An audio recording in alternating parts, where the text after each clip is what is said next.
an Unspoiled Network podcast.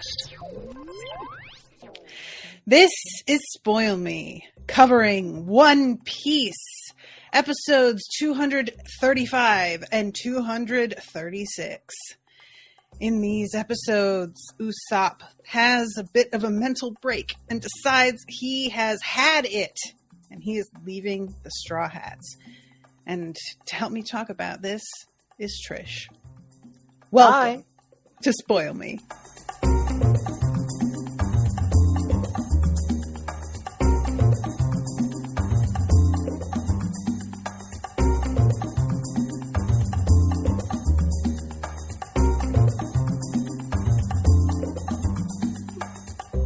Welcome to the show, everyone. I am Natasha. And as she said, I'm Trish. Yay! Last time I was on here, I had a different name. Yes, and I feel like this name suits you much better, and it will be thank you. Much more, much easier for me to remember because it just sounds correct to me. So, yay! Everybody, this sucked. Yeah, I just want you to know this right off the bat. These two episodes, I hated them. They made me very upset, and I just didn't like it. So I hope that y'all can understand as we go forward that I'm going to be very angry most of the time. So like a couple months ago, I went and reread the manga chapters. Are they the same? Oh yeah. And I read them and I cried. And then earlier this week, I watched these episodes again and I cried. And then I watched them just right before the show with my girlfriend and I cried again. It's I don't just know such why. a bummer, you guys. This kills me.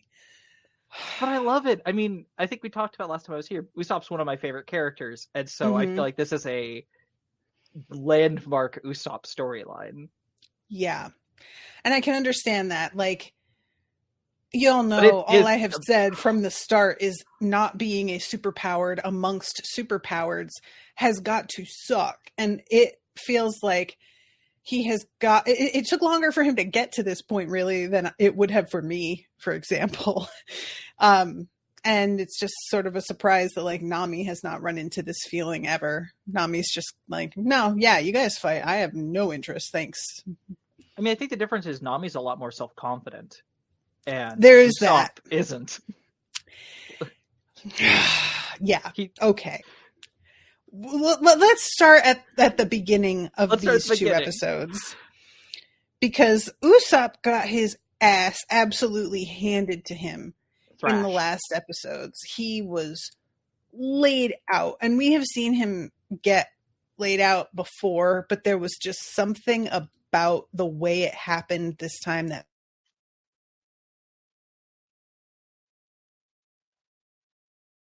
felt more upsetting to watch. It felt like there was a lot more malice in the scene than there has been in others, where it feels like they're going to go over the top, extra cartoonish.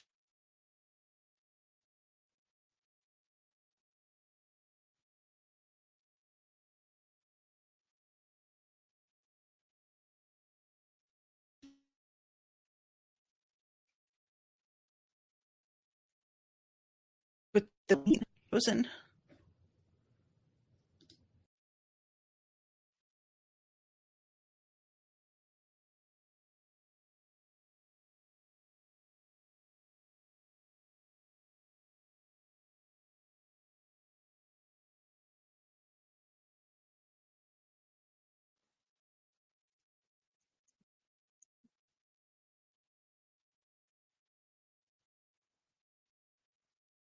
Natasha, we're having issue hearing you.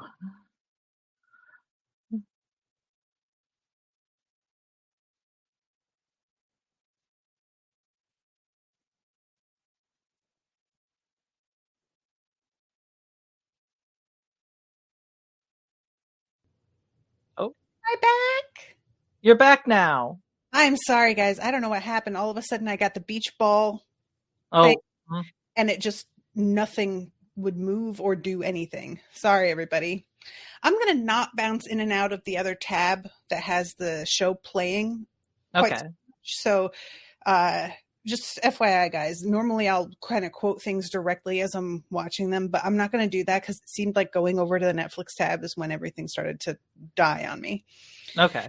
All right. So what I was saying was the way he got thrashed this time felt really different than other times because it tended to be in the past a really over the top cartoony fight where it's just meant to emphasize how outmatched he is a lot of the time. And even though he has lumps all over his head and birds twirling around his head, he is always like able to pick himself back up and keep going.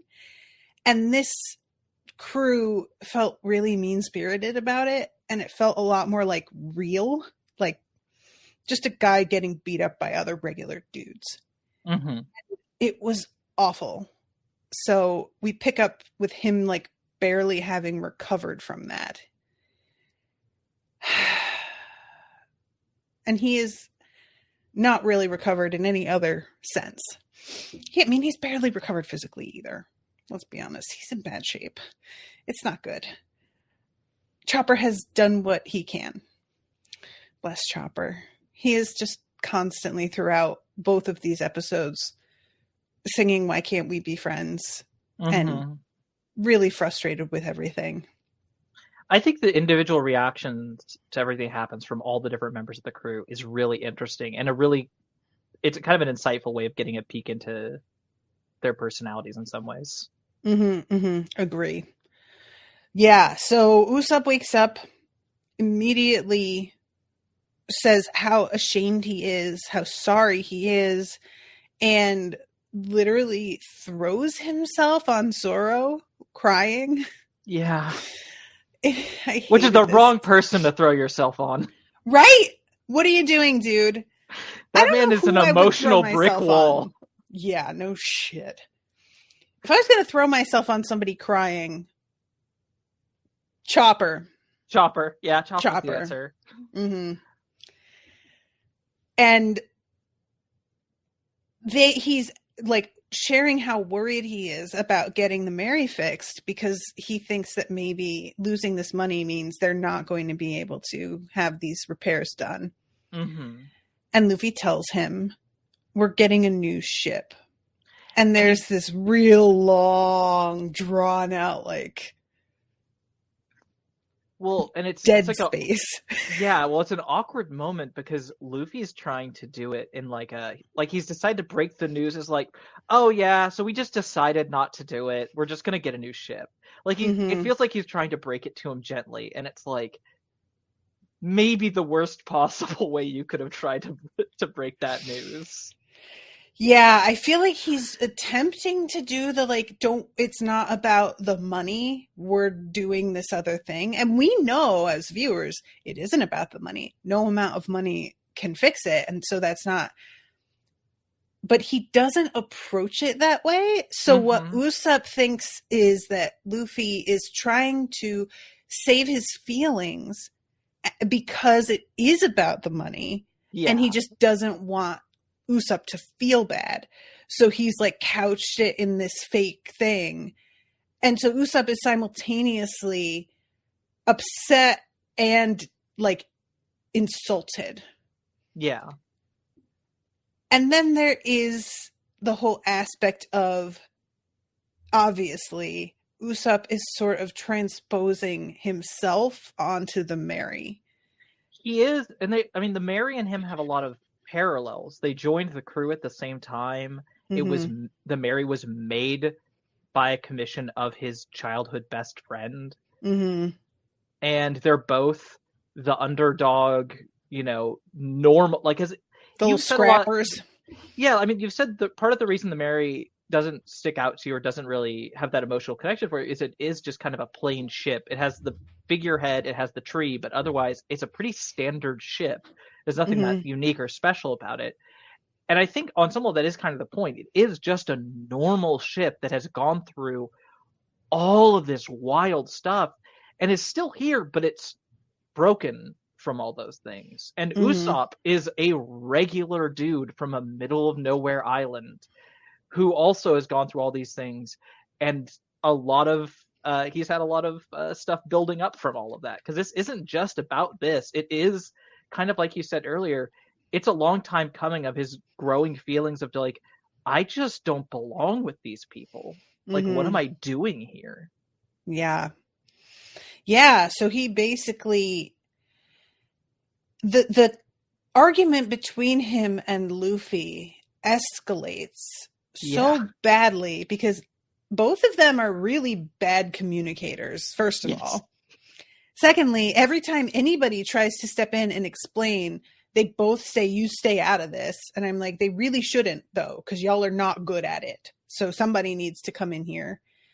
And Luffy is failing to just tell him the actual fucking issue off the top, which is it can't be fixed. And he finally gets around to saying that. But by the time he says it, Usopp has gotten so in his head about what is going on here that he is refusing to listen to this diagnosis, basically, and is saying that, like, everybody who works at the shipyard just wants your money. I can't believe you're just going to take their word for it and abandon the ship like this. And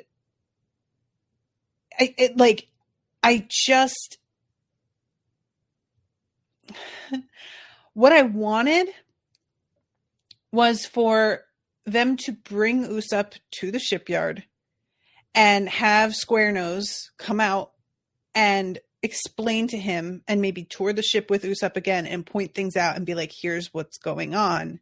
Mm-hmm. But Usopp is so not interested in like an explanation. I don't think would agree to listen to this guy from the jump, you know. It's just really frustrating. And it's a bad combo. Mm-hmm.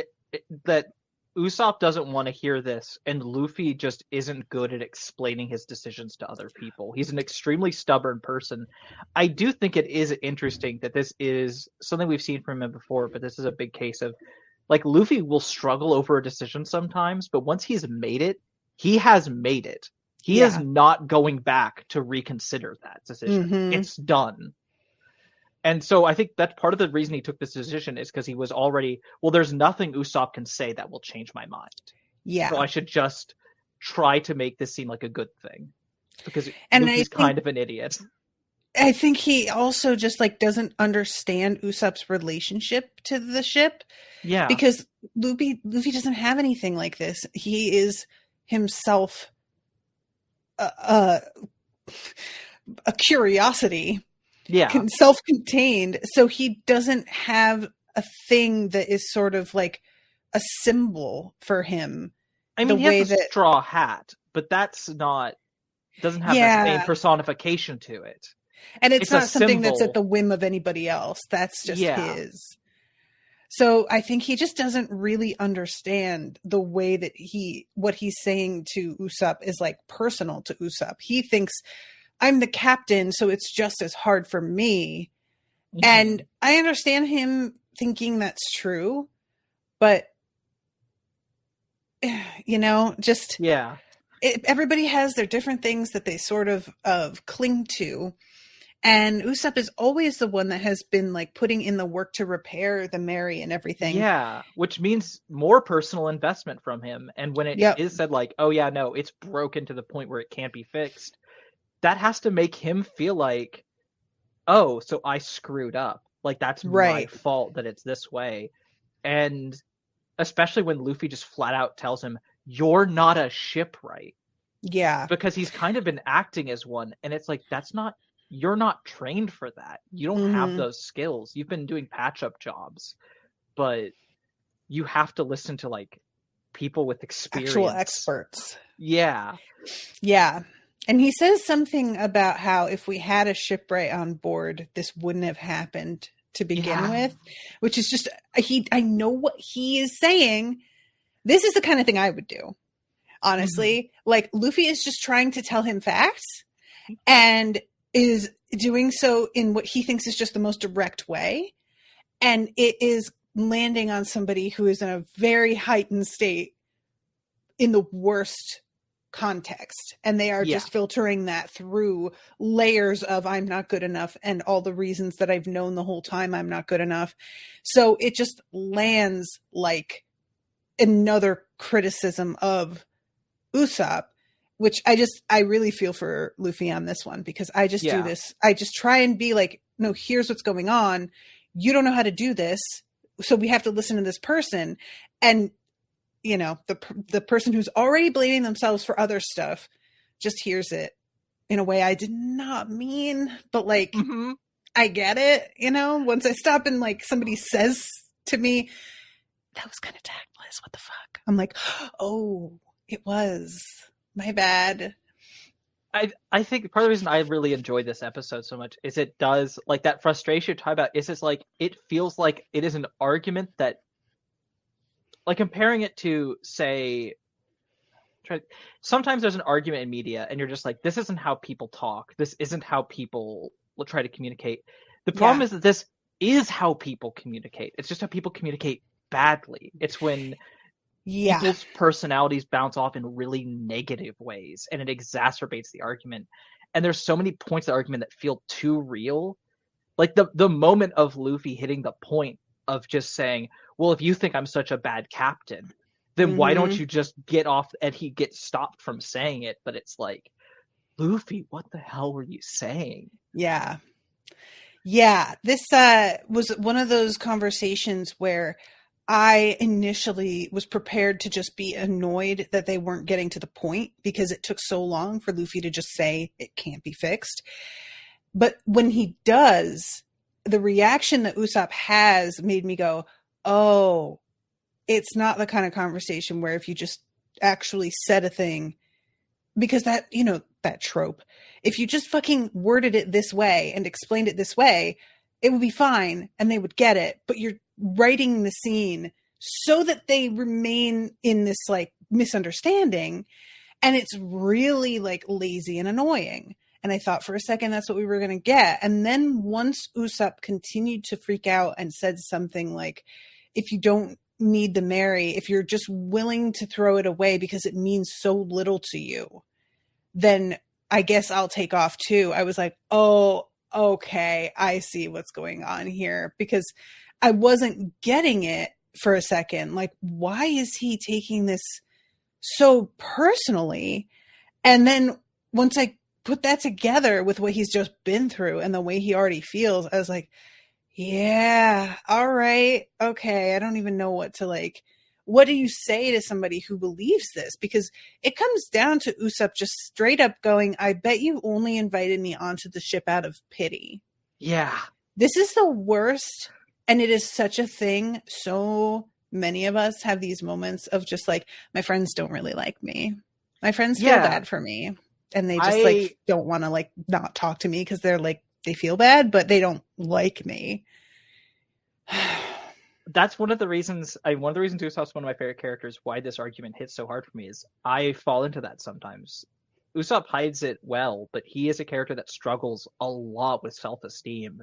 And I do too. I frequently get in the headspace of feeling like the only like everyone's just putting up with me. They just feel bad for me. Like those kind of emotions.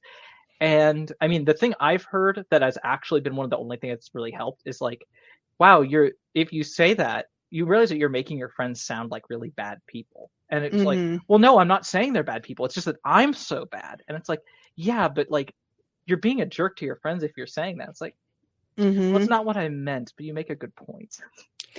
Yeah, there was some meme about that where a woman who was dating some guy told him that she worries when he gets texts from her, he like opens his phone and like sighs like, oh, again.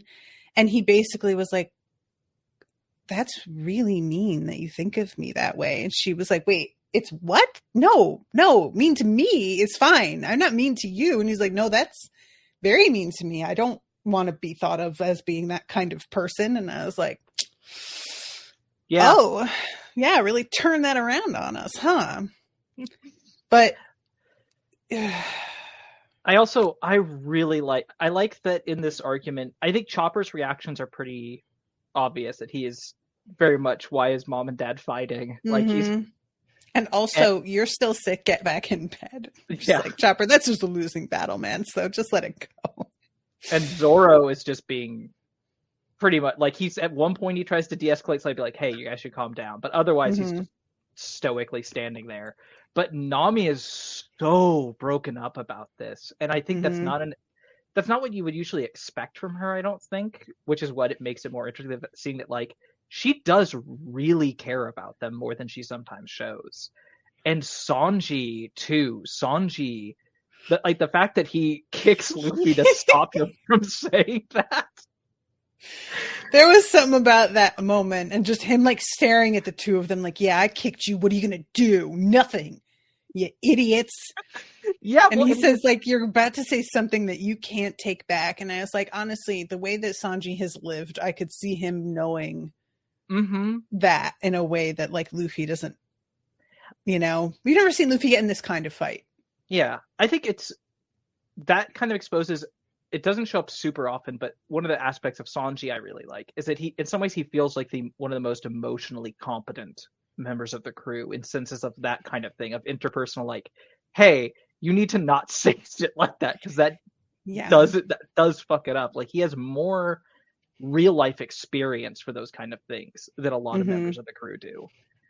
I feel like Zoro contrasts that well, because Zoro also has a lot of emotional maturity in some ways, but not in relation to people. He's not good with people. He's introspective.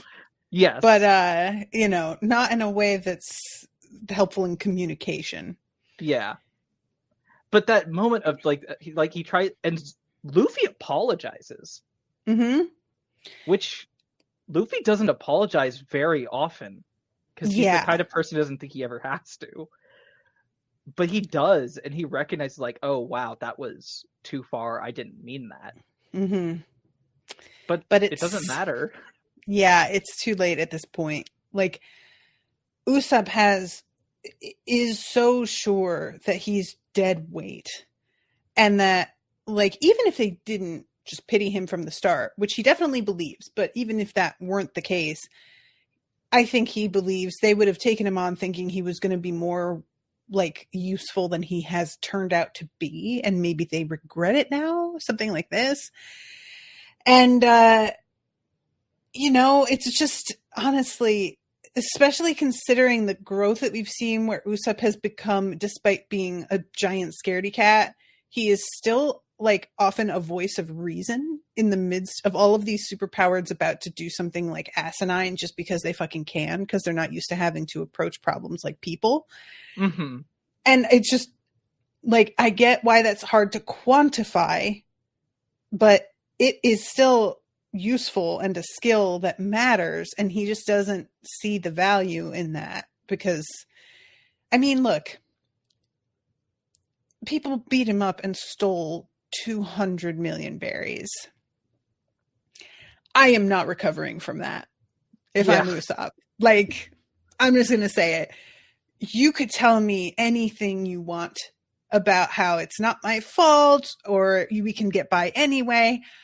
I lost 2/3 of the biggest fortune we have ever had by myself. I lost it. I just don't think that's the kind of thing that would keep me up at night for the rest of my life, is just thinking about, that time that I lost 200 million berries. It's just, I'm not mad at him for reacting like this. I am mad at him, but like, not really. You're mad at him. Well, it's also a situation of like him taking on all the responsibility for that, which I do feel like I would also, like you're saying, like that is a thing you would do. But it's like, it isn't all his responsibility. No. They all made a collection of decisions that led to that outcome. Usopp shouldn't have been carrying 200 million berries on him. No, if we're going to have, like, you need to have the Pinkerton guards with you. Bring all of the fighters and have them carry it, obviously. Yeah. But yeah, they were not thinking straight. No, I think they're looking at this city going, oh, it's this fancy city. We're probably safe here. They haven't been robbed in other towns. It's not a thing they've thought about. And it's like, yeah, no, you just got the worst combination of luck on that one. But yeah, just that Usopp's moment of having your own insecurity validated by something of someone said to you in anger, Mm-hmm. and not meaning it, but that like that is just okay, that just solidifies it. Yeah. Thank you for finally just saying it. That's the vibe for sure. Is like, I know that you've been wanting to say it. And I just we just got to a point where you were willing to be brutally honest, because for some reason we are just real big about brutal honesty and not just like maybe being honest in a way that's like also Not honest, hurtful. but not brutal. Can we do Yeah. that? And it is the idea of saying something that you regret later. This is one of those that I find kind of fascinating. I have not said anything in the heat of the moment that I later was like, I can't believe I said that. I have said things years later, thinking back, I go, I was such a cunt. Oh my God. That was a fucked up thing to say. But it isn't like I didn't mean it at the time and I just said it because I was in a fight. I meant that shit 100%, did not regret it until I had a ton of hindsight. So the concept of just like you said something, I don't fight like that. I don't get in arguments where I fling insults or I just make sudden like, oh, well, I guess we're broken up then, like out of the blue. I think of things through too much, if anything, before I say them. I'm the exact same way, and I was gonna be like if I'm like my autistic brain. If I'm even arguing with someone, I have to think through a bunch what I say before I say it. Yep. But I dated someone for 7 years who was the type of person who would just say things when upset, and then be like, "Sorry, I didn't mean that," and it'd be like, okay, I don't well, get how you though. can say it and not mean it. Like, if it's in your head at all to say, I'm like, then you mean it a little. Like, right? I don't know. Yeah. But yeah, Usopp, from that is basically just like, all right, fine, I'm out of the crew then. And that hurts. This is a moment where if you had told me there's a scene where Luffy and Usopp fight and Usopp leaves the crew, I would have said with certainty, he will be back and it will be fine. And I am not certain of that in this scene.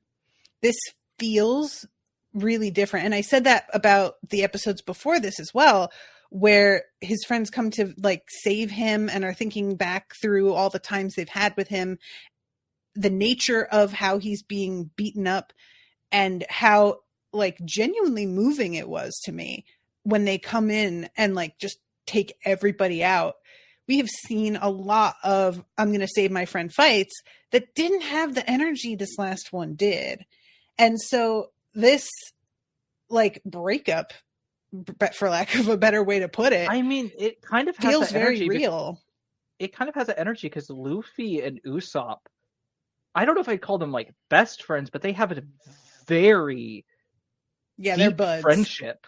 Yeah. And them specifically getting into this fight and having this reaction, it hurts more than if like Luffy and Sanji were to go through that, or definitely like even Luffy and Zoro, because it wouldn't be as emotional as it is with these two characters who are very open with their emotions in that way. Yeah, definitely. They are two that wear their heart on their sleeves and just say whatever they're feeling out loud most of the time. So I don't know what to expect because Usopp, like, so here's where I come down. I think it will be okay eventually and he'll come back, but I don't think it's going to be as easy as I would have thought it would be in a hypothetical. It seems like there's a lot more that needs to be worked through, that it will not be a simple like resolution between the two of them. And if it is that he like leaves the crew for an extended period, I'll be very interested to see how the show decides to handle showing us what's going on with him and the rest of the crew. Or if him leaving means that we just don't see any more of Usopp at all. I don't know how that would even go. You know what I mean? Because it feels like you can't just like stop telling me what Usopp is doing. Mm-hmm. I mean, right? This is Oda. Like, I mean, this is Oda. Even if he was, something happened and Usopp was no longer in the arc, he would still tell you occasionally what he's doing because he apparently feels the need to do that with every character he's ever put in this universe. Like those chapter title things that people have been having you read, where it's just like, hey, do you remember this random character? What are they up to? I have to go back and read some of those. Florian sent me a bunch in the interim because there were, a month and a half where I wasn't doing any One Piece episodes. And I haven't read any of them. Sorry, Florian, but I had just like was in the midst of a whole bunch of things like getting geared up because I changed tiers and all this stuff. And I have to go back and see what's going on with some of them because there are some really fun side characters that I would not mind knowing what's happening with them. Mm-hmm. It's funny because some of them got turned into episodes of the anime, like the one with Kobe and Telmeppo in the Navy, right? And the one with Buggy's adventures after being sent away. Like those are Buggy. Those are, but there's other ones that just didn't. And what's weird is those are canon and can impact later things. And so sometimes they don't adapt them in the anime. And so it's just like, and here's this character who's here now. And it's like, what? That'll be interesting. All right. Got my eye out for that. I think you've seen that already. There was the one with there's the chapter stories with Django and Full Body. And the fucking disco, right? Yeah, and they didn't adapt that in the anime, so they just show up in the Navy together being buddies with no explanation. I forgot about that. Which honestly, they can. That's a choice. Well, they can honestly kind of do that in Japan because One Piece is the most popular manga of all time, and it's like, yeah, there's an anime, but 90% of people have already seen the manga in Japan, so it's fine. It's like wild. Yeah, I know, it's weird. I'm trying to think of anything that's like equivalent to that in the United States, and I just can't even like think of something that's similar. I guess I can the only thing I can imagine is like if you're doing an adaptation of like. No, because I was going to say something like Sherlock Holmes, but then I would say, like, there are people who are huge Sherlock Holmes fans, but it's definitely not everyone knows the details. Yeah, that's not like a household, like, oh, of course you've read all of the canon Sherlock Holmes material. Even Marvel is like... There's so much canon. It's yeah, there's just no way. It's all over the place that... So, yeah, just that's something that I kind of envy... actually, is that there is something that is so hugely popular and sort of universal that it's like a shared experience that everybody feels a way about. And I mean, the closest thing that I can think of in general is just really popular or TV shows like Seinfeld or something, Simpsons, but even that it's not like you're comparing, contrasting between two mediums. It's just the one. So I don't know. All right. So Usopp says that he leaves the ship and everybody is calling after him, trying to get him to come back, except for Luffy. Luffy and Zoro. Neither of them are. Right. Yeah. And they're pretty much like, and Luffy says this later to Nami, because Nami is like, you can still go and talk to him. And Luffy's like, if this could be resolved by talking, we would not be here right now. And I was like, honestly, he's right. Like, there are moments in these episodes where it's interesting when you get to see Luffy being kind of serious and solemn and right when he has a point about something. Yeah. He's such a goofy character usually, but there are moments of just like, he can take himself seriously when he wants to. And this kind of thing that he's like, no, yeah, I'm taking this 100% seriously. Yeah. I don't feel like, based on what we have seen of the argument they had, that more talking is going to do absolutely anything. Mm-hmm. And that's not really a place I come down most of the time. I am very big on just keep talking and you'll find a thing to, but no, not these two guys. They're both, each of them, too much misunderstanding the other. Luffy really does not get Usopp's insecurity or his attachment to the ship. And Usopp thinks that it all is about how he is a failure and unnecessary and unhelpful. Yeah. And they can't see past their own positions on this at all. Mm-hmm. And even if they could, and the other person tried to reassure them that it was not like the way they wouldn't believe it, I don't think. Yeah. I don't know. So he leaves and he says that he wants to fight Luffy at midnight, right? Is that what he says? Or no, at 10 p.m. Was it 10 p.m.? Is that what he says? 10? Oh my God. I didn't remember. It was such an arbitrary time. It was such an arbitrary. I feel like it was very much Usopp like mentally calculated, like, how much time do I need to prep? Right. This should be about how much time. Okay. Because he clearly put a lot of prep time into this fight. Yeah. This is something that I had said before about how, like, if he was given time to prepare, maybe he could have kept these guys off him. And then we get like the immediate follow-up of him being like, yeah, I'm going to fight Luffy, but I need some time to get some items collected and prepared. When I was watching it with my girlfriend, who does not watch One Piece really, she was just like watching this fight and going, this is not a good way of showing that Usopp isn't like a badass.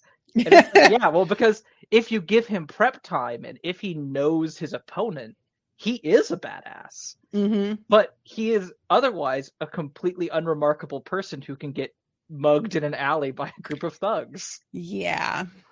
Yeah, Usopp is normally such a fraidy cat that for him to like issue this challenge at all is pretty major. Yeah. And just goes to show how like committed he is to this action. And also, everybody who's familiar with the Cradle series, Trish has just started it, so I'm not going to give any spoilers. But Usopp, in some ways, in very specific ways, really reminds me of the main character. And some of that is preparation, which I think you will see quite a bit. I got partially into chapter 2, and I think I'm already seeing what you mean of like, oh yeah, this is the character who's like, only through exploits and planning is he going to get anything in this world. Because he, in that world, is so underpowered compared to everybody that he has to compensate with fucking plans upon plans. So I'm here for it. Yeah, it's very interesting. And it's like, it was so hard for me to sort of get on board at times because to a degree, he has to like break rules, and I'm such a rule follower, and I'm so used to rooting for the people who are not breaking rules that when I was rooting for somebody who was like doing things that weren't allowed, it was very hard for me to like get used to being cool with that. I am kind of a goody two shoes sometimes, guys, as it turns out. So Bernadette, oh my God, Trish, you're in for such a treat with Cradle. It's true. I am real excited to hear you. I'm excited as someone who loves One Piece and loves a lot of things that I'm like hearing like this is a good and it's a good thing to be reading alongside. I'm also going through the third book I'm going through Stone Sky, the last book in the Broken Earth series. Oh, and I'm like, yeah, you need a lighthearted that shit up. Fuck. Yeah, exactly. Y'all, so many people have asked me to cover the Broken Earth series with Rashawn, and like I get it, and I'm sure it would be a great thing to cover with her in theory, but she does not need that shit right now. Rashawn really doesn't. Kiddos, that's. I read those first two books slower than almost any books I've ever read, just because I have to it's like taking a small bite and be like, I need to rest for a week and let that settle. The only other series that was harder even for me that way was the Parable of the Sower and Parable of the Talents, which are two of the most difficult dark books I think I've ever read. And I was low-key relieved to get to the end of the series because I was like having nightmares and stuff because of them. They were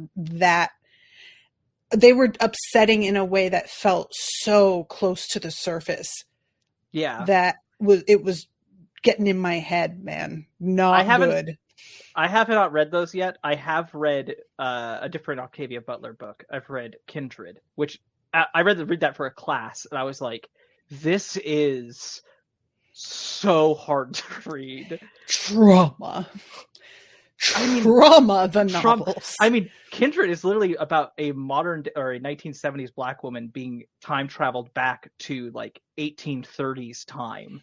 Cool. And having to survive in the South as a Black woman in that time. There is a president in the Parable books who's half the country is on fire, the other half is trying to just make it while everybody is breaking things and stealing. And the president's got a motto that goes something like, "Make America great again." And when I say something like, I mean that exact thing. And half of the things that he is quoted as saying are like verbatim Trump shit. It is shocking. It is, if I highlighted some of those paragraphs and sent them to you and told you they were written like 2 decades, 3 decades ago, you would be in pure goosebumps because she got shit so right. It's not okay. Yeah.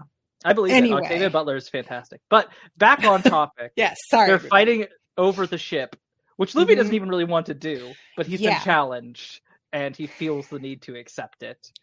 There's a brief, as I guess a way to show that time has passed, a cutaway to Iceberg, like looking at the poster for Nico Robin.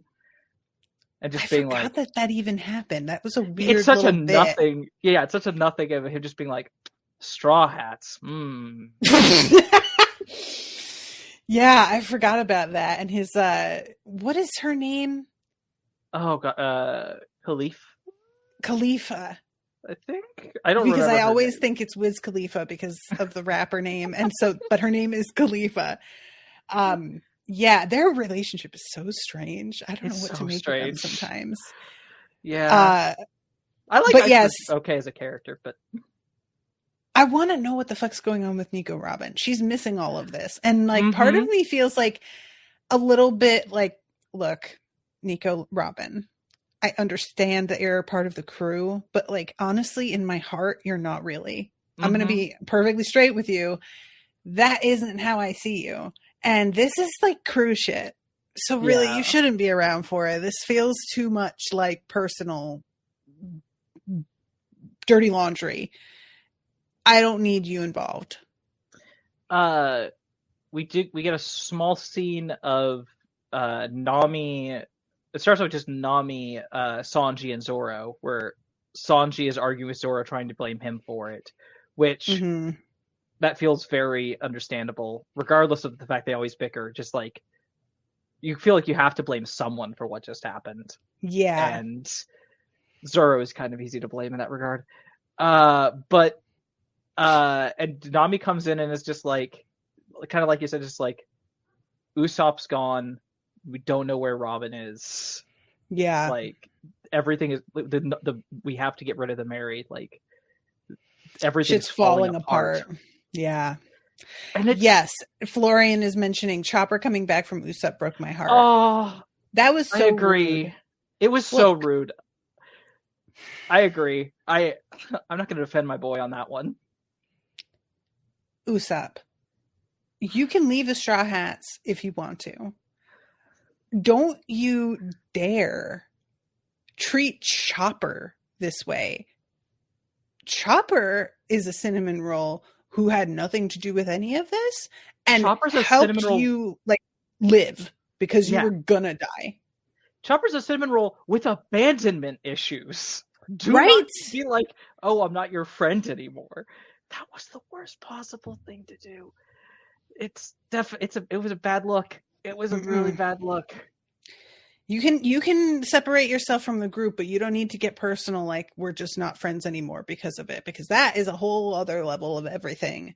This is between you and Luffy. Let's be frank. Feels extremely self-destructive on Usopp's part, which again, I get, especially when you're in deep self-negative feelings. You can end up taking actions that you can rationalize make sense, but ultimately are just about ruining your own life because you think it should be. Hey, shut up, Trish, with your pointing things out. I don't care for it right now. Just saying. Just hit a little bit close to home for me at the moment. Ugh. Me and Usopp. Look, but I'm so sorry, but I get it. I really do. The whole vibe of just, I don't bring anything to the table. I really understand that feeling. And it's weird because like, I can't even point to like specific moments where I have felt that. It's just a general sort of way to be. Yeah. You know, like, I mean, I constantly, both as a player and someone running games, I will end a D&D session and immediately be like, well, I don't even know why I showed up. Like, why do I interact with these people? Why am I?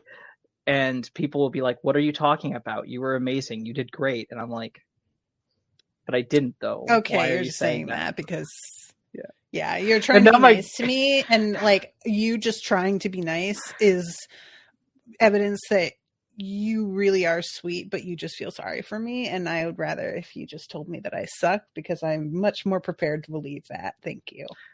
Marie, my girlfriend, is holding my hand as I was saying that. like non-verbally, no. It is.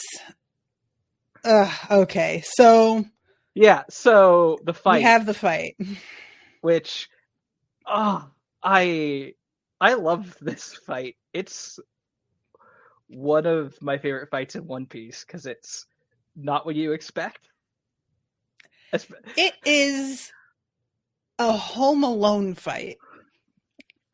That's what this feels like. Usopp is Kevin McAllister, and he invited Luffy to his home for a fight. And Luffy has to go through a fucking like obstacle course of pain before he even gets to the room Usopp is in. That's kind of the vibe for me. That is absolutely the vibe. And it like he starts off, I think sometimes I get annoyed in a lot of anime like this that are made the same way, where they're made weekly and they have to worry about catching up to the manga. Sometimes I get annoyed at overusing flashbacks as a way to just kind of pad the episode out. But I definitely think in these two episodes, especially during the fight, they use them really well to emphasize like the bond and like what is being lost in this fight. And how far Usopp has come. Because he starts off the fight thinking about him making the weapon for her. Just another moment of like him contributing something very material, actually, Usopp. And that's what she's thinking about, but never does that seem to enter his mind. Yeah. And he starts off the fight in a similar way to how he was first introduced, making a lie about how many, and of course it just immediately makes Luffy be like, "Oh, you're not taking this seriously. Like, what the hell are you doing?" And then immediately, and he keeps that up with silly things like Usopp Voodoo, which I love Usopp Voodoo. I love how Chopper is just so affected by all of this. Immediately, Chopper's like, "Where'd he get all those guys?" And I'm like, "Sweetie, go sit inside. You don't need to be out here for any of this. You can't handle it." And he does something. So Luffy like strikes out, and it looks like he really fucked Usopp up, but it is revealed very shortly to be ketchup. He doesn't actually. Luffy doesn't even hit him. He just looks like he just pretends like he coughed up blood from his injuries because he's like reopened his injuries, which is effective. It makes Luffy like stop because he was about to hit, and he was like, "Oh, oh no. And I really like, because in this moment, what Usopp says to Luffy is basically, oh, you're feeling pity for your enemy. That's kind of arrogant, don't you think? But then later on, when he has like set up the gas and he is about to light his ass up, Usopp says, I'm sorry to Luffy. And I was like, oh, really? Oh, you're it's pitying like your enemy. Yeah, seems like you're really doing something a little arrogant here, my guy. But okay. Just gonna smooth sail right past that one. Mm-hmm. Caltrop Hell, which is Hell really something. Which it isn't said, but I'm guessing he set that up during the Flash because he uses a dial to like blind Luffy for a couple seconds. Mm-hmm. Yeah, the dials come in quite a bit here. I mean, there's a reason Usopp traded a bunch of things for dials because his arsenal is so much stronger with those. Yeah, it's kind of dependent on these things now. He has the one that's gas.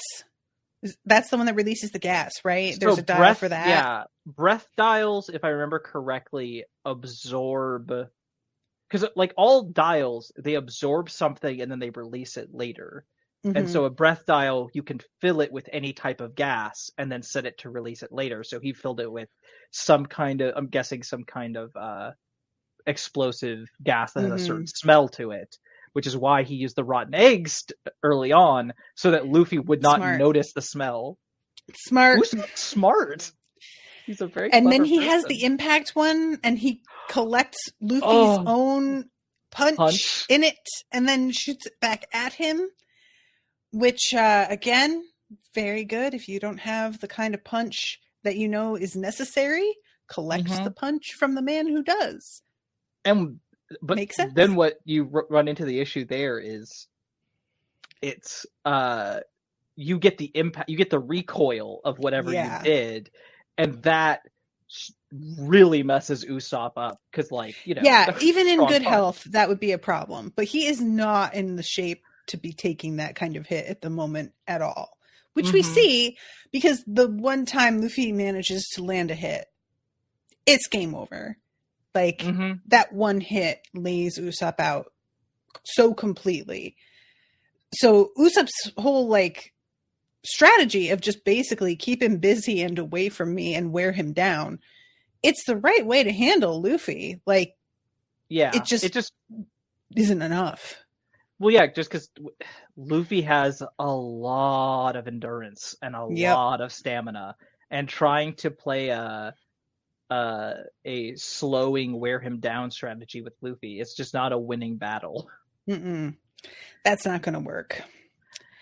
But he did really good. He did the combination of the eggs, the Tabasco star, and the Tabasco star. Yeah, and the pepper to just screw up all of his senses while he's among those caltrops, which that looked actually really painful, especially when Luffy fell with his hand down onto. Nope. This is that part in Home Alone where he steps on the nail that's been tarred on the stair with his bare foot. And to this day, I have seen Home Alone at least 100 times. I cannot watch that moment. I have to look away every single time. It's too much. So honestly, his whole thing about how like, oh, you've got like metal spikes between each of your teeth, I was like kind of reacting like Chopper. You just tell me this thing and I'm just like, oh God, oh. And just looking at the caltrops, absolutely fucking not. No. Yeah.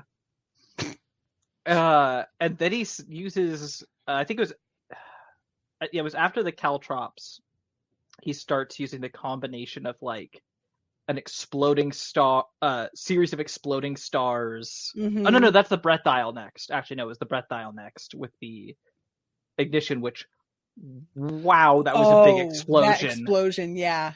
It was a huge explosion that does not seem to have affected anybody in its vicinity. But everybody, again, Usopp, babe, you're out here talking about how you're useless, and look what you're doing, man. Yeah. Like, what are you saying? Do you see this fight, bruh? Hello? And that's the moment where, because it like the explosion is so big, it kicks up a lot of water to then kind of like splatter down. It creates the effect that makes it look like the Mary is crying watching this fight. Oh, right. I forgot about that moment. Yeah. All this ends with Luffy just telling Usopp, if you want the Mary, you can have it. We don't need it anymore, and we're not going to do anything with it. And this was just not, again, it's true. Yes, they don't need the Mary. They are replacing the Mary. But to just be like, fine, bro, take it. We're not doing anything with it. Go ahead, bye. Ouch. Yeah. Ouch. No. Like, on the one hand, I want Usopp to take it and see the truth, that it cannot be repaired. But my fear is that the only way to really know that it can't be repaired is to sail it and then watch it sink. Yeah. And I don't want that for him, you know? Yeah. The other thing could be we give it over to Usopp, and he turns out to be even more ingenious than the shipwrights themselves, and does find a way to save the Mary that they didn't even think of, because he is such a genius and he does like save the ship and they don't need a new ship after all. And while I am, as you all know, not personally attached to the Mary, at this point, I hope that's how it goes. I would like for Usopp to find out he has like a skill beyond what the regular shipwrights do. I don't know where that would come from, because he has not been able to like save the Mary up to now. So it would take a serious level up in his skills to really achieve that and be believable for me. But those are like the only two options I can think right now. Oh my God. Bernadette. Yeah, What is Usopp saying by how he is useless and isn't really watching what he can do in this fight? Almost as if you are not able to accurately assess how amazing you are. Yes, I am talking to you. Bernadette. Cheerleading out here with pom-poms and the rah-rahs. I have such a weird combo of a superiority complex and thinking that I just don't really do anything of real worth. It's a weird place to exist, where I'll be like, look, everybody out there can like do actual things except for me. But then you put me in a space where I'm like working with other people and I'm like, you are all idiots and should sit in the corner and I will just get it done. Please let me do it. I don't know how I can do both, but there it is. I would say, maybe not all the time, but generally speaking, I think they are kind of intrinsically tied together. Because to believe that you are this like worthless person, no one around you understands that, means that you believe you are more perceptive than everyone else. Ooh, you are saying, like that. I know better than you. You shouldn't be believing this. You should believe what I believe. Arrogance. It's a contradiction, but I think it's a contradiction that weirdly makes sense in the human brain.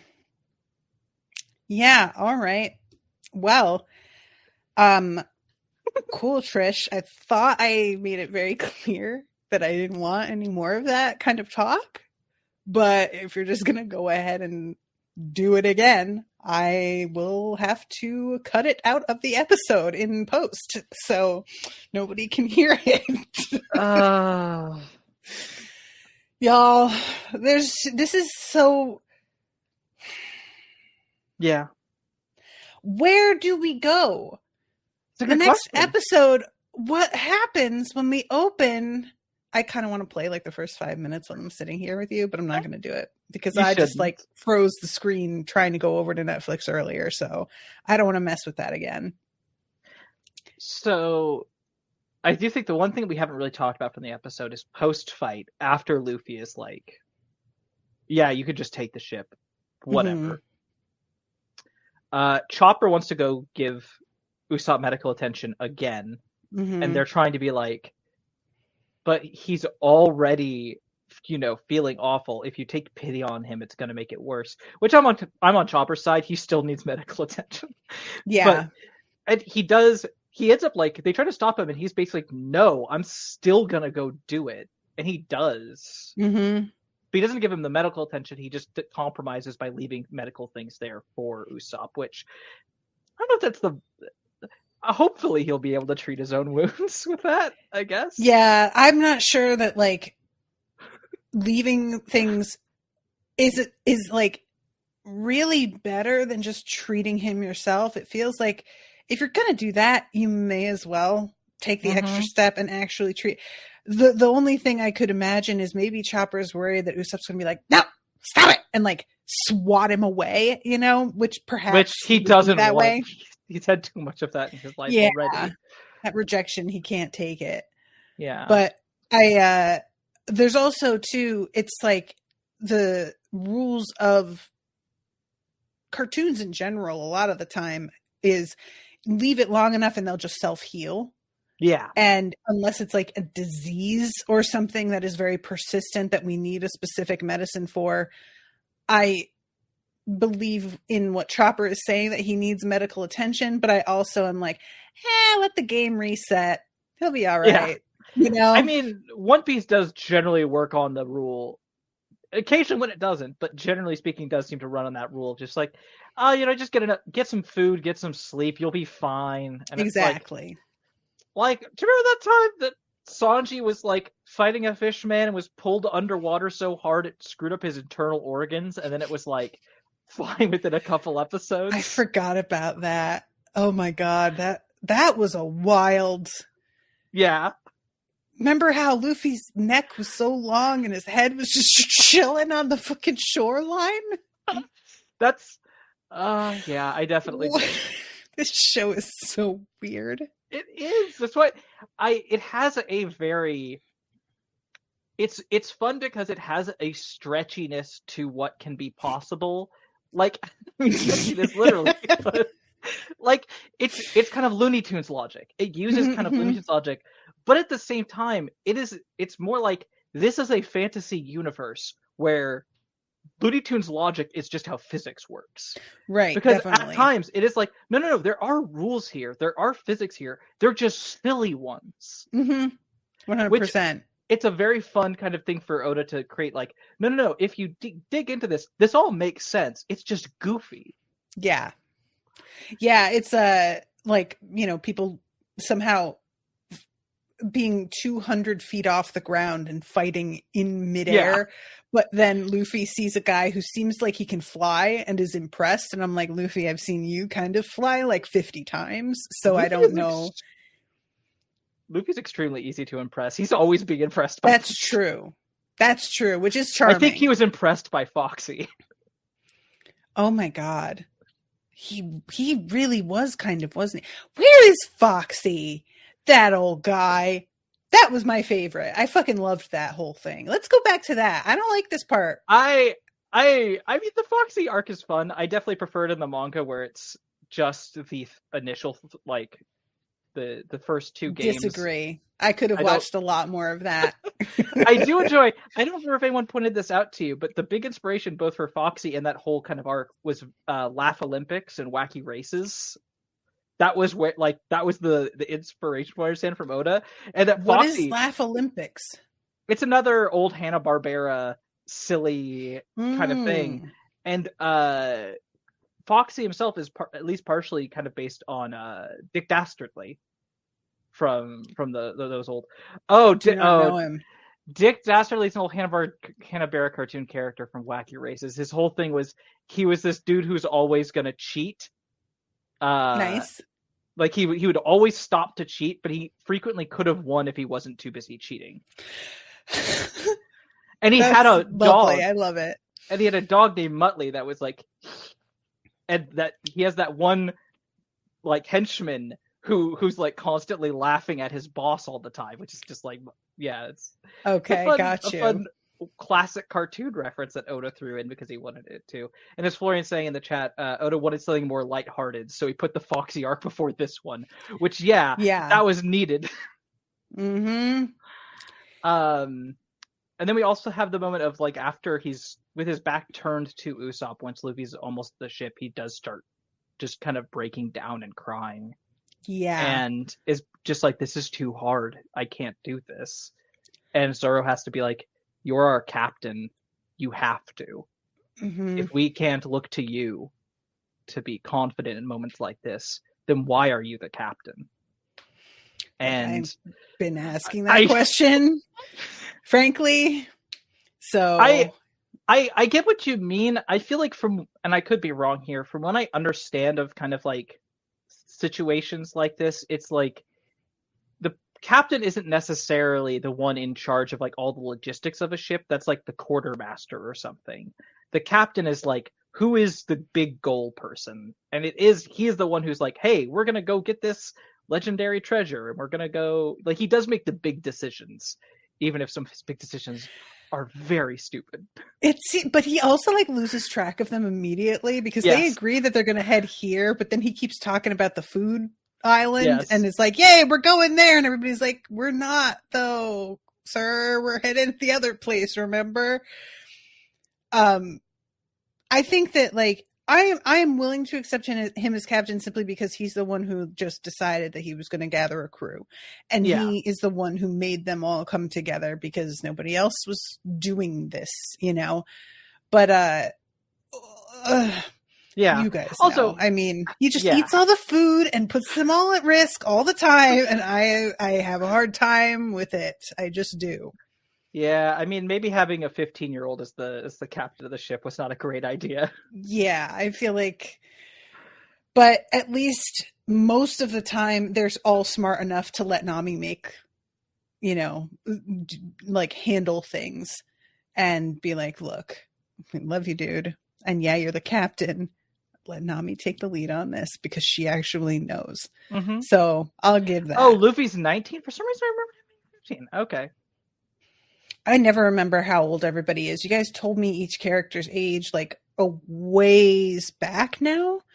And I remember how old is Zoro? He's supposed to be like... He's only a couple years older than Luffy. Yeah, he's only a couple years older than... No.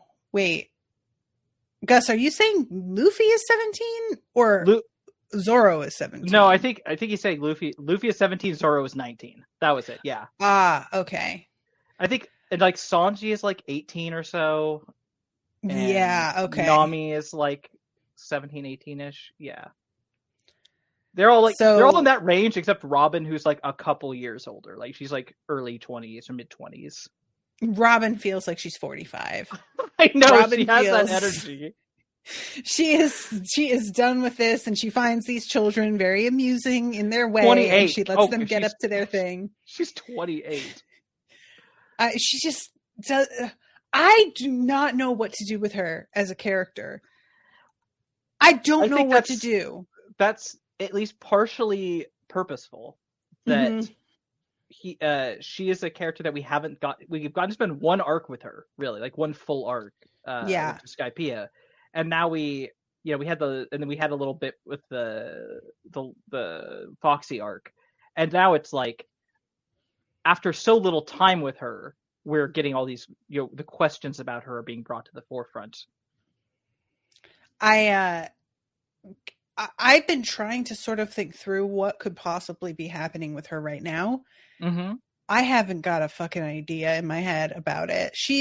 Somebody said a weird code word, and it was like, I don't. This is the thing that I get stuck on. I'm pretty sure her reaction was pure shock at hearing the code word, but it also could have been like a Winter Soldier situation. Mm-hmm. And she just got like, programmed. Activated. Yeah, exactly. I don't think so, but I can't figure out what she could have done at age 8 to get her wanted either. So clearly this bitch is up to a level of fuckery that I am not prepared for. I guess you're gonna have to find that out. I guess I'm gonna. Oh no, are they gonna? Because see, what now? I'm worried. The next episode is gonna jump over to her and deal with what's going on with her, and I'm not gonna get a resolution to what's happened here for like another episode or two, and that will suck. I hope that's not it. Well, I guess you'll have to see. I will say, I was debating saying more of this, but I will just say, a fun thing about the manga that you don't get with the anime is when it's collected into volumes, each individual volume at the start of it does like a little recap of like, here's where we are in the story. And they have a page with all the characters of the arc. And it groups them by allegiance. It will like, circle a bunch of characters, be like, oh, well, here are these characters. These ones here are the Straw Hats. This is this other crew. I see what you mean. And who is in the Straw Hat circle and who isn't is going to change over the course of this arc. Okay. That's actually a fun way of tracking things. Like God. This arc. So. Now, what if Usopp doesn't come back? What if he doesn't? That would be very sad.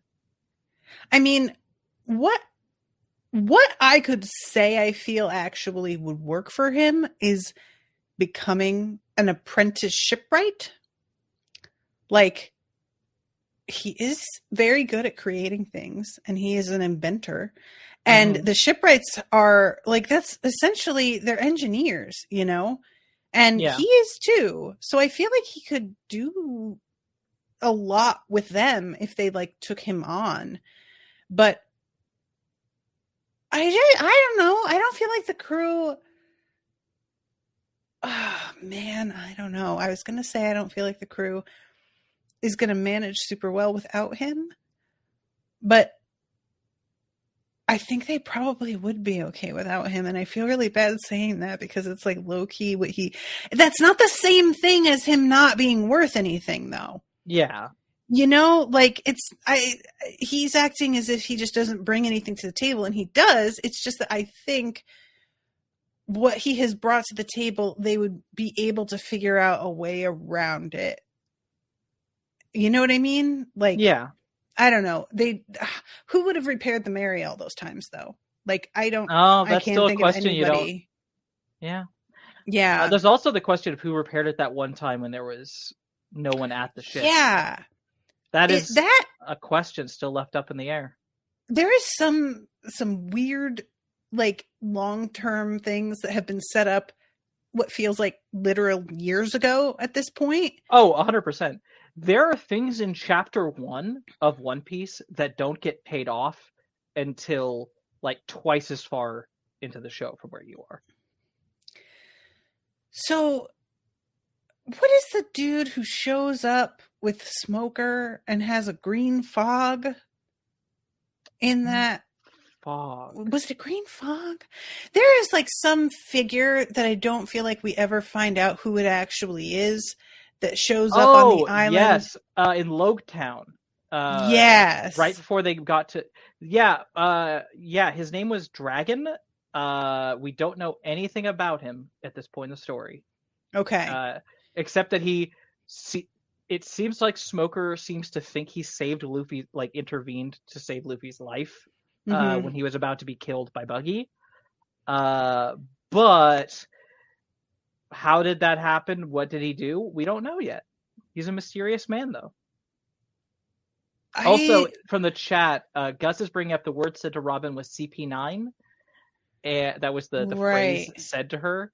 And Pinogram says that regarding why is Robin had this huge bounty just from being a kid, Cobra in the Alabasta arc said that she destroyed 6 warships when she was 8 years old.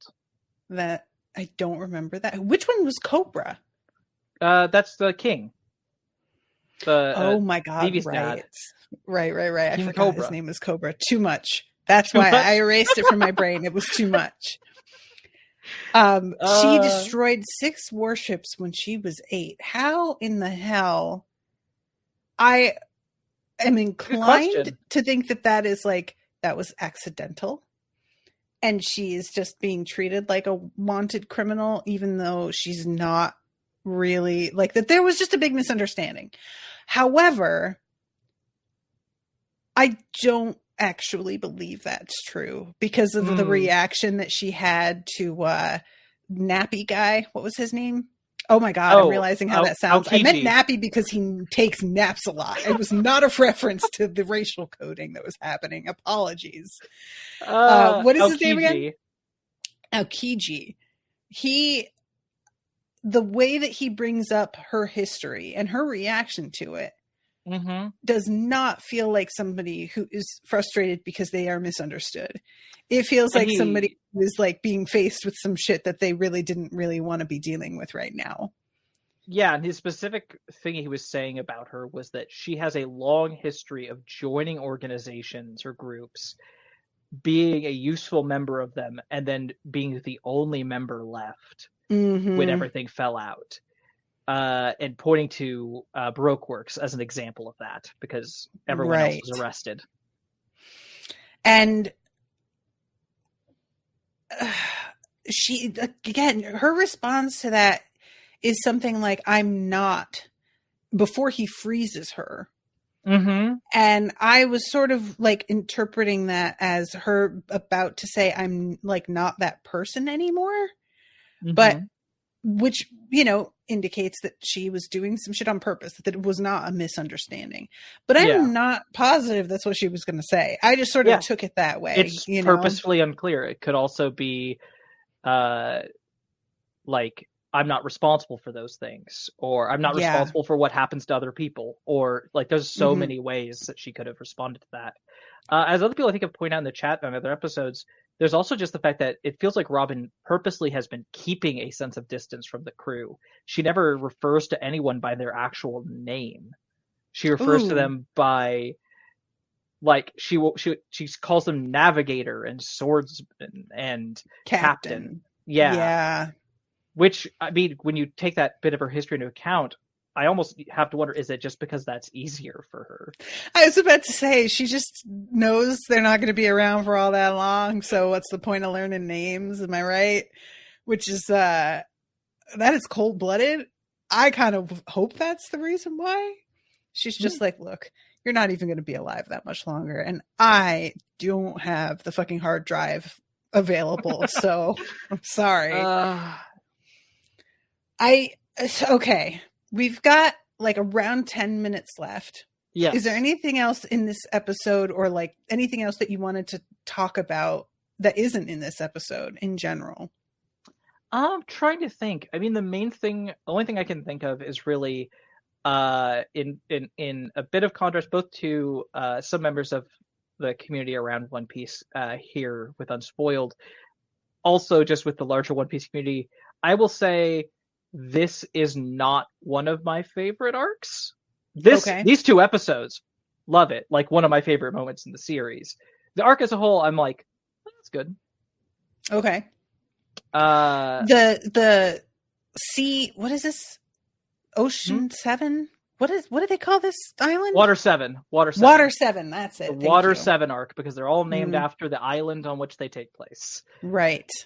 I also wasn't a huge fan of Skypiea, but I know you really liked it. I was glad you liked it, because I liked a lot of parts of it. It got kind of like dragged out at the end too much. The pacing definitely gets slow at the end, especially when they put that huge flashback right near the end, and you're like, oh my God.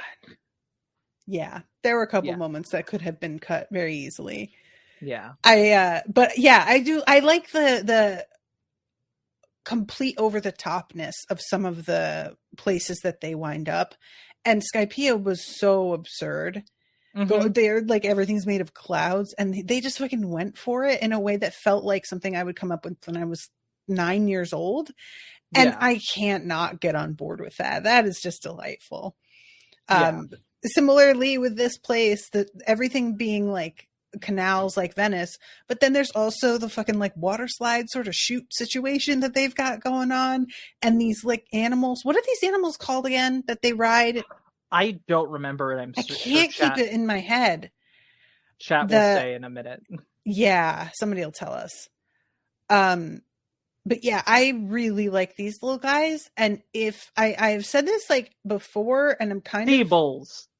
sea bulls. There was another word though, wasn't there? Like, Well, they just called them bulls. It's like a I male thought there was cow. another word that was like either Japanese or it was just a made up word. I don't know. Oh, Yagara. That's what I'm Yagara. thinking of. Okay. If they decide that they are going to do a brand new ship, I would really like a Yagara as the figurehead of the little, because it's not necessarily like really related to the Straw Hats. It's not something that I feel is really, in truth, any more relevant to them than the Ram's Head. It's just that you like the Yagaras and Water 7 more than adorable. you like that one random dude with ram horns. Ramdom, am I right? What a random guy. I'm so sorry. But yeah, I just felt like he was just such a weird character to permanently etch into things this way. I get what you mean. It isn't. I don't disagree with you. I think it's cute, but I understand being perplexed by it. I guess I would also want to say, with the chance of being on here, regarding all those chapters or the episodes where it's just like a ton of exposition and names being thrown at you, I just want to tell you, it is totally fine to be a little lost among the names and be like, I don't know how much I'm going to remember this. Like, if things like that become important later, it'll be clear, like, this is just meant to be a tease of bigger things happening, not like you got to memorize all these names. This isn't Lord of the Rings. I feel like the show tends to do so much hand-holding about like previously on that likely it will give me all the background reminder I need. There have been occasions though where it hasn't, like somebody has just popped up and very little context is given. Yeah. It sort of goes back and forth where it will over remind me. And then there are times where they just don't remind me at all. And I'm like, guys, I really do need a little help though on this one. Yeah. So, but yeah, I appreciate that. Advice is the word I want. Is it? Or just sort of heads up? I mean, less of a heads up, just like, hey, don't feel bad about it. That's fine. Fair. Yeah, I think that's the sort of thing that probably works a lot better on a static page. It definitely when you're trying does. to do it in like a motion, and it's just like passing me by before I can even really absorb it. It's really tough. Florian says it's like the Abaddon when so many names are dropped. That is exactly what it's like, actually. Thank you for that, Florian. I don't get this reference, but I will not along. You will. Oh! You've met some Abaddon, I think, by the time chapter 2 starts? Yes, I think so. Okay. Okay.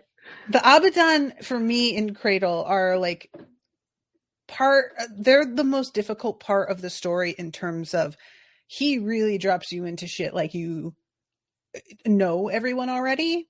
And I prefer that kind of world building. I prefer that kind of world building personally than someone doing world building by like, I'm gonna hold your hand and explain all these, give you a lecture on these things. I mean, that's one of the things. I know you're not as hot on the series, but it's one of the things I really adore about Stormlight Archive is it's such an alien world, and you have to take time to be like, so what is up with this?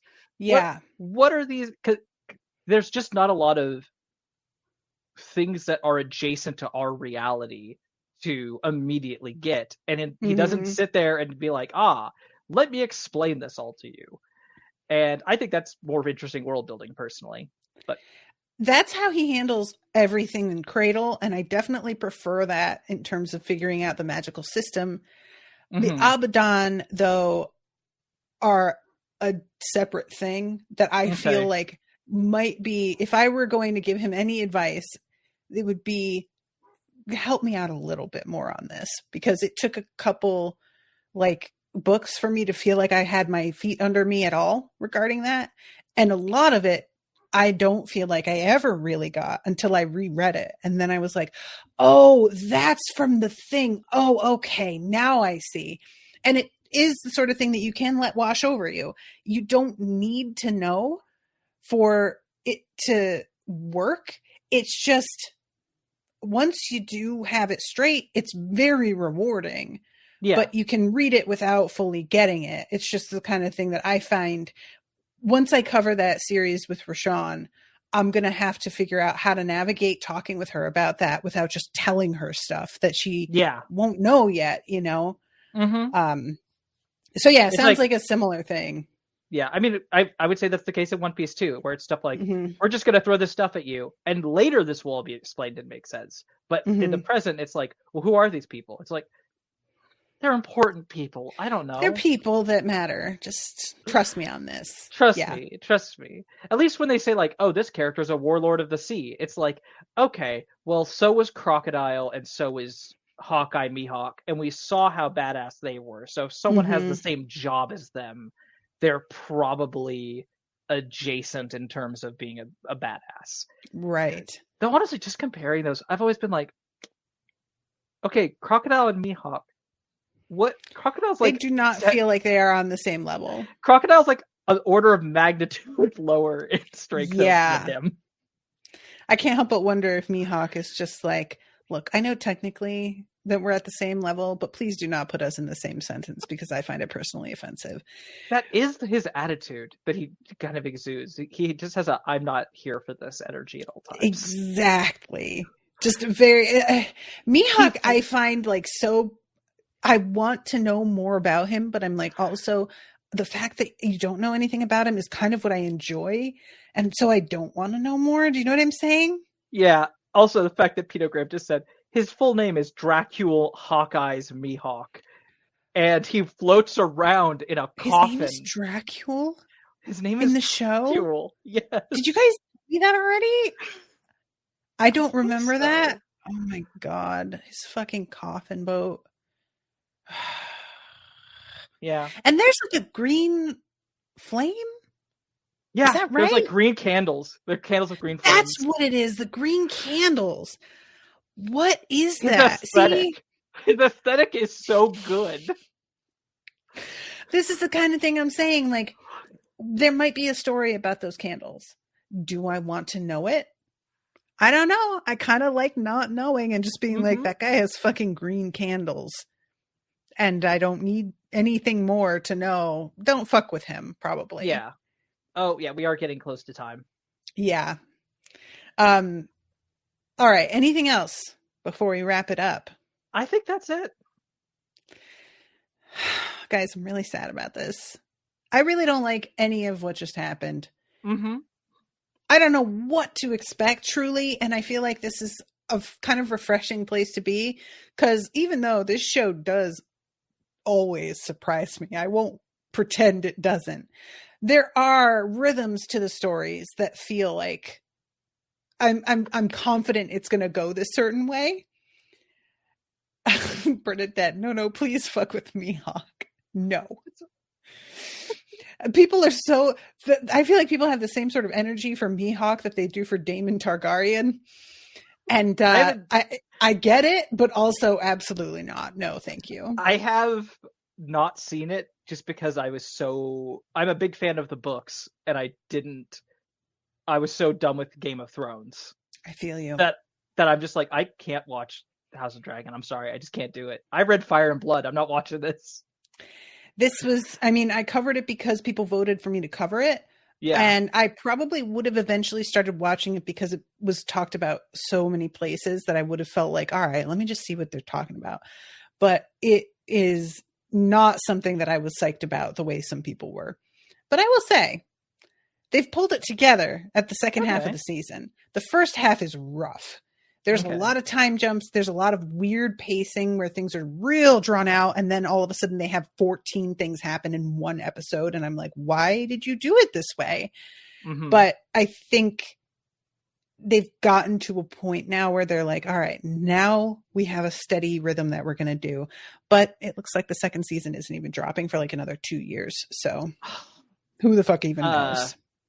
Actually, I do have one more thing to say, and that is I am so excited with you. And when you and Rashawn, if you are getting back to A Song of Ice and Fire, which I hope you do. We are, yeah. Okay. I look forward to eventually when you get to Feast for Crows, because I'm maybe the only fan. That's my favorite book in the series. I love Dorne, and Dorne I want to get to the Dorne coverage. It's so good. I am. I'm looking forward to being done with Hot D. We're going to be covering the 9th and 10th episode at the same time, and one because of my vacation, it got pushed all the way back, and then we're getting back to the Song of Ice and Fire book coverage right after. So wonderful. Yeah. So excited for that. Yeah, we're finally getting into the parts where things do not line up with the show. And I'm really curious what she's going to think about some of this because goes a certain way. Yeah. All right. Well, Trish, thanks so much for joining me. This was very fun. And I really appreciate you being able to, we had to push this back to another day because of a timing thing, but actually wound up working out better for me to do it today as well. So all is well that ends well. Yeah, worked out. Yeah. So thank you again. Do you have anything you want to plug? Any projects or anything like that? No projects I'm working on right now. I don't think, no. Okay. All right, everybody. Well, thank you all again so much for joining us. We love you. Until next time, toodaloo, motherfuckers.